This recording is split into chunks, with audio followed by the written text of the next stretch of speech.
Alright, ladies, I can't take it anymore. I keep seeing on my For You page a lot of stories of women who are completely discouraged dating, and I'm here to share you my story of how I was strategic when I was dating until I met my husband. So I was basically a single mom from the time my son was born. My son's father and I broke up while I was on mat leave. It was pretty dramatic and horrific, and I think it scarred me from even wanting to be with somebody because as soon as I was divorced, I was not interested in finding anybody at all. Honestly, if it were up to me, I would have been single forever because I really enjoyed having my little place, me and my son, enjoying our lives. And it's only till my son was about 3 that we had this play date with one of my friends who had a lot of kids. And my son and I were headed to my car by ourselves, and my son was sad in the car, and I asked him, "What's wrong? Like, why are you so quiet? What's wrong? Why are you sad?"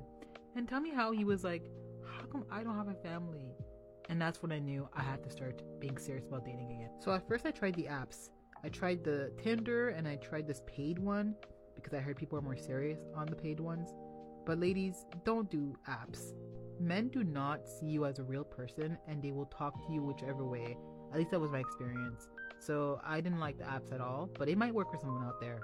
What I started doing is actually leaving my house, meaning I stopped ordering things on Amazon, I stopped doing Uber Eats, I stopped going through drive-thrus. I actually started leaving my car and going inside establishments. But I always made sure I looked real cute. I always got my hair did, I always made sure my makeup was on, and I tried to look very open. I made eye contact with people and smiled, and I tried to look approachable. I know it sounds like I was fishing, which I kind of was, but I actually just tried to be open. And not just open body language wise, but I tried to be open-minded. Because at first I had a list, but then I realized, you know what, I'm going to ditch this list and I'm going to put a list of things I don't want. So I didn't want a smoker, I didn't want a person that was jobless, I didn't want a person that had no ambition. So I had certain things I felt were deal breakers. I also always let a guy take me out on one date.